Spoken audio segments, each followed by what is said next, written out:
Olá, tudo bem? Eu sou Emildo Coutinho, estou mais uma vez aqui nesse canal Gacha Inglês Falado. E dessa vez não é uma aula, né? É apenas uma conversa, porque eu acho que algumas coisas eu gostaria de esclarecer e outras perguntar.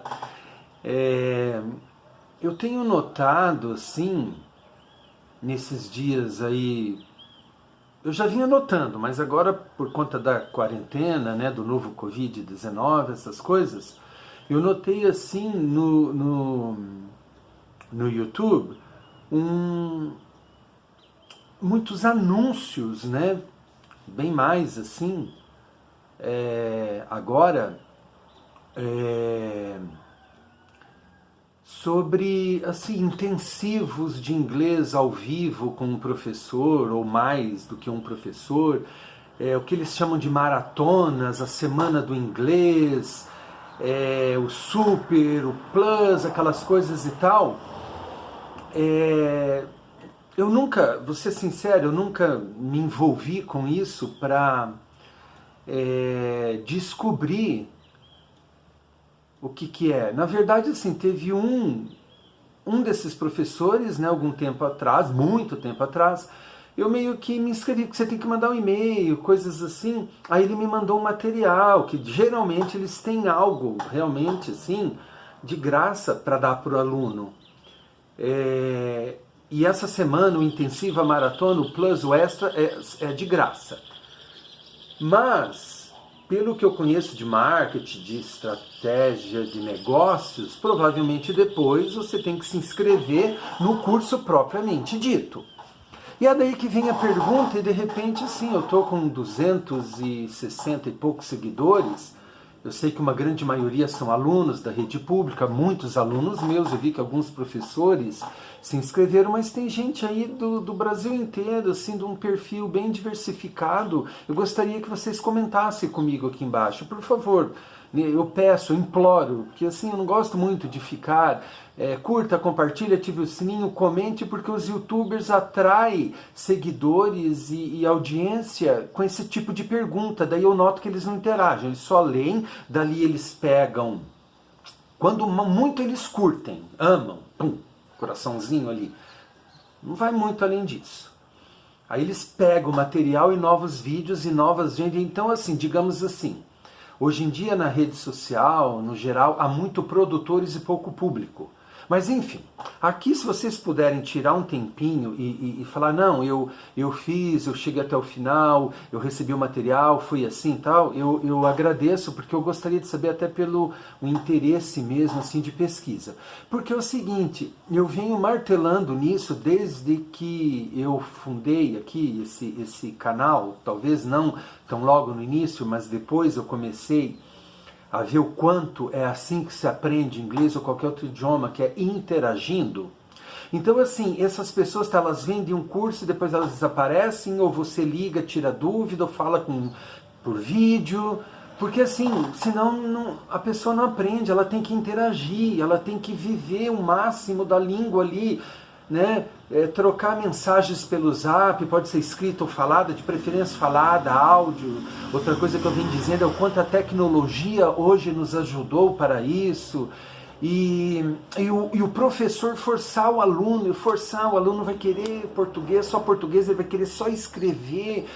No inglês não, ele tem que falar também, enfim, você provocar, instigar esse aluno, aí ele vai começando a falar, daí ele volta para o português nas ideias que ele não consegue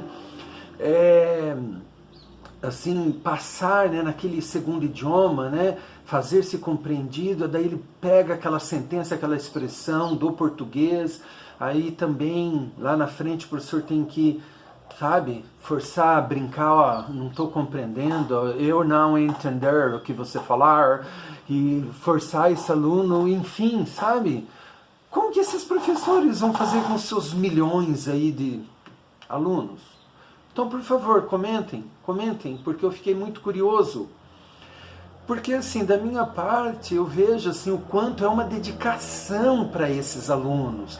Você tem que se entregar, você fica ali, não tem horário quando é pelo zap, sabe?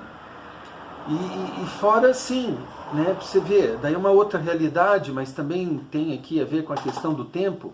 Eu, por estar dando aula no Classroom para a rede pública, então por isso que eu não estou tão presente aqui, interagindo com esses meus alunos. Eu gravei algumas aulas aqui para eles, né, meio que o canal seguiu esse caminho também. Então, como é isso? Eu não consigo imaginar, sabe? Porque assim, além de falante, professor, eu vivi realidades aqui como aluno, nos Estados Unidos como aluno e aqui como professor em vários métodos nas escolas aí de idiomas. E hoje eu só dou aula no estado de inglês e particular com meus alunos no meu método aqui, né? Duas realidades, né? E assim, só que eu li muito sobre linguística, porque eu tentei 2 vezes o mestrado em linguística, ou 3 vezes, melhor dizendo, na UTFPR, e é um campo muito difícil, linguística, para você entrar. Infelizmente, tudo que a minha ideia é render o capítulo de um livro, eu já falei aqui, mas tudo isso sobre esse inglês falado, o coloquial, porque outra coisa que a gente deve levar em consideração ali com o aluno é isso, que inglês você vai passar para ele. Tem que ser aquele inglês falado no dia a dia, senão ele pode até comunicar em inglês com você, entender você e tal, e depois ele não compreende o nativo. Então o que eu faço? Eu trago áudios, coloco para ele ouvir, volto, sabe? Quantas vezes forem necessárias para que ele escute e consiga compreender essa questão da coloquialidade, sabe? Então, será que esses professores fazem isso? Assim, eu fico pensando, sabe? Vocês podem me ajudar e comentar aqui embaixo, por favor. Eu queria saber, até porque assim, eu estou terminando o meu mestrado, eu pretendo fazer doutorado e daí tentar linguística novamente ou algo assim em cima dessa questão, sabe? Eu não desisti, eu continuo, eu me considero um linguística autodidata no momento, porque eu só leio, mas não tem assim aquela formação acadêmica como eu estou tendo com o mestrado, que é na área mais de literatura, tecnologia, jornalismo, né, que hoje em dia tudo é interdisciplinar, né? Mas a linguística é uma paixão, assim, é uma coisa pessoal. A outra linha também, assim, eu acho que tudo que eu faço é com muita paixão. E assim, aí é isso, eu fico questionando isso, porque assim, ó, né, eu tenho assim um amplo material que é o que eu li, isso aqui impresso, fora o que eu tenho na internet, pro teste do mestrado da Federal, mas me ajudou muitíssimo em sala de aula e me fez assim, eu refleti em toda a minha trajetória como falante, como professor, enfim, né? Aí, olha só, esse The Study of Second Language Acquisition, do Rod Ellis, esse aqui é a bíblia do que eles chamam de L2, que é as pesquisas linguísticas. Olha o tamanho desse calhamaço aqui, todo em inglês. Aqui está todas as pesquisas do aprendizado, da assimilação de uma segunda língua.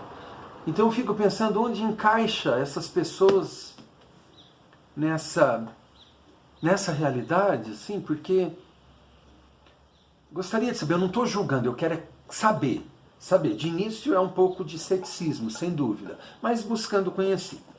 How languages are learned, né? Como as línguas são aprendidas, muito bom também.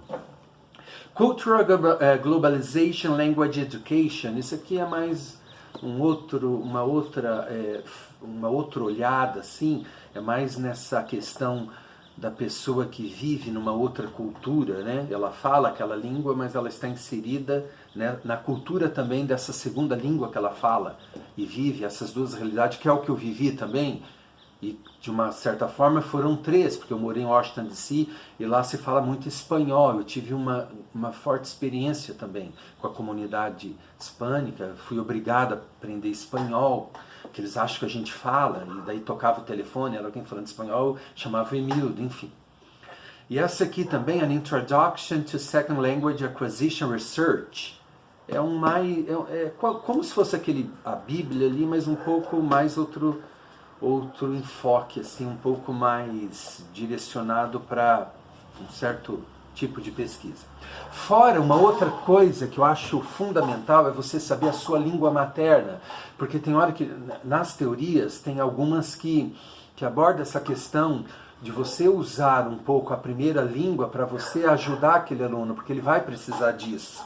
E é daí que esse conhecimento também para a federal, eu li esses livros, adquiri, porque isso aqui são coisas muito preciosas. Gramática do Português Brasileiro, do Atalita T. de Castilho, é uma bíblia também, né? Muito bom. Sobre o português brasileiro, a nossa sintaxe, a nossa estrutura, fonética e fonologia do português, roteiro de estudos e guia de exercícios. Esplêndido isso aqui. Foi através desse que eu vi o quantos fonemas são mesmo em qualquer língua, né? Tem um mapa dos fonemas catalogados internacionalmente. E esse aqui fala sobre o nosso português brasileiro. Aí a gente vê o quanto os fonemas, numa mesma língua, eles são diferentes. Se você escreve em símbolos, o português aqui de Curitiba e compara com Mato Grosso, com Rio Grande, com o carioca, o baiano, são línguas diferentes, dialetos do mesmo português brasileiro. E isso reflete no inglês também.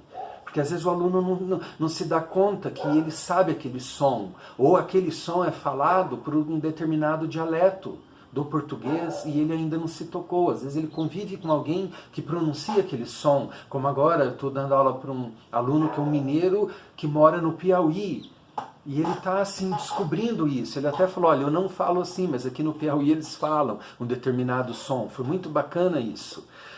Aí depois nós temos esse aqui muito legal do professor Carlos Alberto Faraco, Norma Culta Brasileira, Desatando Alguns Nós. Isso aqui mostra o quanto é complexo até o ensino do português. Eu não dou aula de português na rede pública, minha esposa dá, e ela lida com isso. O quanto é difícil, o quanto é complexo o nosso idioma e do jeito que ele é ensinado, né, no Brasil. E depois nós temos esse do outro professor da Federal, José Borges Neto, Ensaios de Filosofia da Linguística, muito legal. Porque assim, a filosofia não tem como separar dessa questão de línguas, não tem como. Não só a filosofia, mas a história, a geografia, tá tudo interligado, é muito assim, complexo mesmo, no sentido assim, se ensina para o aluno o mundo, ele começa a perceber uma série de outras ciências e realidades. Novamente, eu pergunto, e essas pessoas que, sabe, como será que é isso? Eu gostaria de saber. Então, por favor, comente aqui embaixo, olha, eu fui até, né, com fulano, né, e tal, e me dê material para eu, assim, conseguir entender isso aí. Porque, como eu falei, eu não fui até o final, mas eu notei que o material me foi enviado e eu pensei, tá, caso eu não falasse, daí o que eu faço com isso, né? Eu lembro que tinha um que parece que você marcava 1 hora lá. Tem coisa legal na internet, tem professores nativos na internet, você paga por hora e conversa com eles. Isso eu acho bacana. Mas até na questão, assim, tem alguns que tem, assim, alguns são nativos, eles têm canais, assim, e eles falam nosso português, né, com sotaque e tal, e eles são nativos, alguns americanos eu vi ali. Só que, assim, eles não têm um conhecimento de linguística, eu noto, assim, que falta nessa questão. Sabe, hoje está muito assim, as 10 palavras, não diga isso, não fale aquilo, aí você vai ver, é mais assim, como parece o jornalismo nessa parte, é para chamar atenção, mas vai do nada a lugar nenhum, é um título ali que às vezes não casa com o conteúdo, não é assim, jamais diga, não fale em determinadas circunstâncias, ou nós nativos não falamos assim, mas, né, se falar não está errado, enfim, sabe, a internet, assim, tem muita coisa interessante de ser analisada. Quem não quero, tá quase 15 minutos, já ficou longo demais, por favor, sabe, quem tirar um tempinho para me mandar mensagem, eu agradeço, ok? Nos vemos até a próxima, logo que eu tiver um tempo eu vou voltar para o quadro e voltar aí da aula como eu vinha dando, ok? Nos vemos por aí, até mais.